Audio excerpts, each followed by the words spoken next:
volta para dar continuidade, conforme combinamos, sobre a aula de laboratório, né? Conhecimento de laboratório de química. Agora há pouco a gente falou a respeito de alguns equipamentos básicos que tem no laboratório e agora regras para a utilização desse laboratório, né? Principalmente chamando a atenção para ter cuidado, né, com a segurança necessária para a utilização do laboratório, ok? Isso aqui é mais curtinho, espero que a gente acompanhe para poder entender da melhor forma possível, tá bom? Então, regras básicas de utilização do laboratório de química. Então, aqui a gente inicia, né, trazendo algumas observações mais gerais, né, dizendo o que geralmente mais acontece. Os riscos associados ao trabalho do químico decorrem da maior frequência com que estão expostos a situações potencialmente perigosas. O planejamento do trabalho reduz riscos de acidentes. O químico deve considerar como potencialmente perigosas todas as substâncias com que trabalha e procurar conhecer as propriedades toxicológicas, agudas e crônicas, das substâncias com que lida, evitando exposição por inalação, ingestão ou absorção dermal.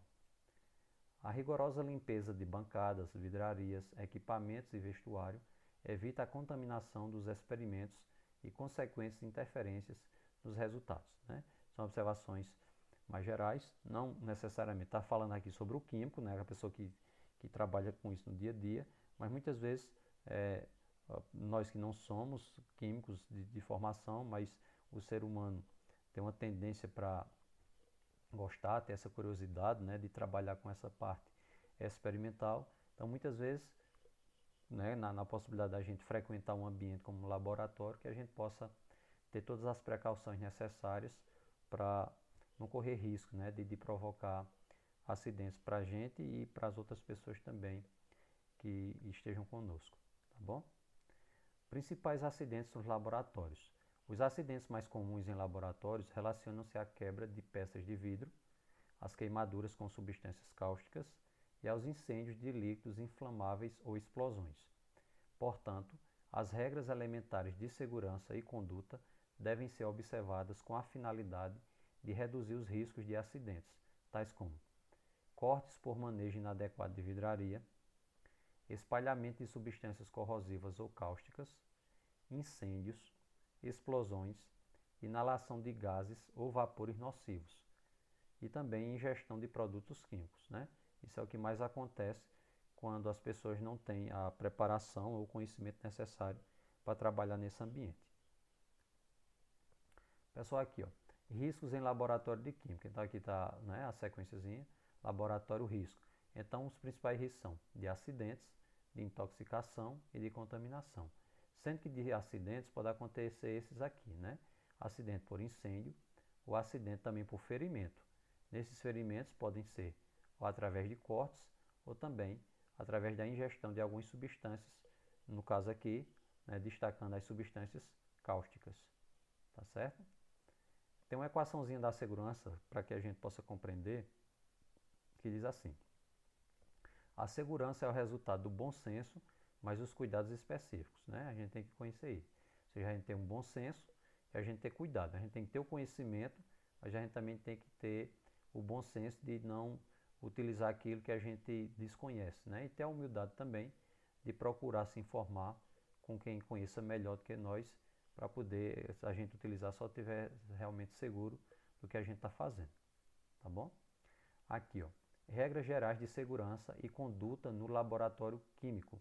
Sempre, o que é que deve sempre acontecer? Verifique o local e funcionamento dos dispositivos de segurança do laboratório, os extintores de incêndio, chuveiro de emergência, entre outros. Trabalhe com calma e prudência.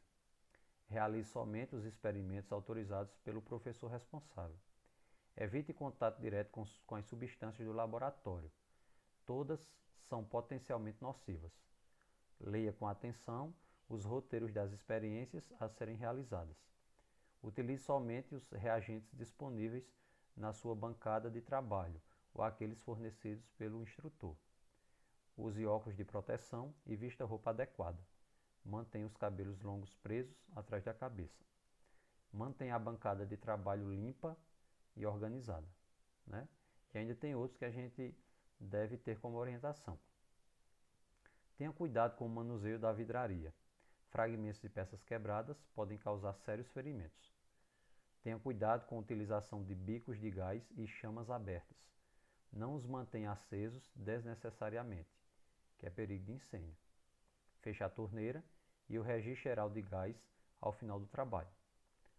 Também utilize com cuidado os equipamentos elétricos. Verifique a voltagem antes de conectá-los. Familiarize-se com os mecanismos de controle. Tá bom? Conhecer para poder usar, né? Isso aí. Agora, pessoal, do jeito que tem aqueles que a gente deve sempre, né, ter conhecimento e de colocar em prática, temos que a gente deve lembrar também para nunca fazer, né? Temos que a gente deve sempre fazer e outros, pelo contrário, nunca fazer. Como? Por exemplo, comer, beber ou fumar no laboratório. Utilizar reagentes de identidade desconhecida ou duvidosa. Despejar substâncias indiscriminadamente na pia. Realizar reações químicas ou aquecer substâncias em recipientes fechados.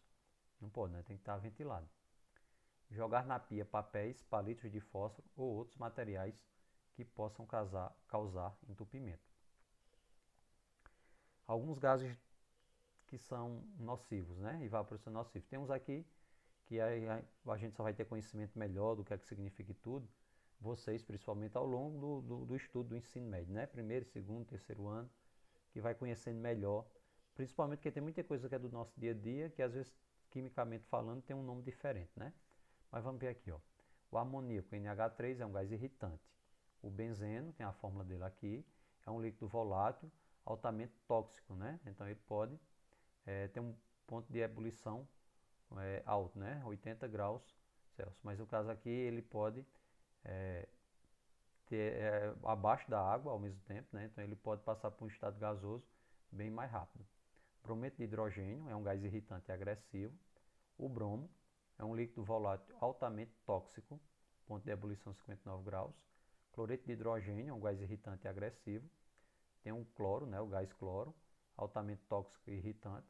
Clorofórmio ou triclorometano é líquido volátil, ponto de ebulição dele é 62 graus.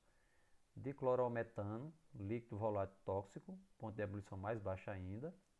Dióxido de enxofre, altamente tóxico e irritante. Dióxido de nitrogênio, também altamente tóxico e irritante, né? E aí aqui ainda tem mais outros, ó. Formaldeído, né? Gás irritante. Hexano, volátil tóxico, ponto de ebulição 69 graus. Metanol, líquido volátil tóxico, ponto de ebulição 65. Monóxido de carbono, altamente tóxico. Monóxido de nitrogênio, também. Sulfeto de hidrogênio, ou ácido sulfúrico, né? É altamente tóxico. Tetracloreto de carbono, líquido volátil altamente tóxico, ponto de ebulição 77 graus, certo? Misturas explosivas de gases e vapores combustíveis.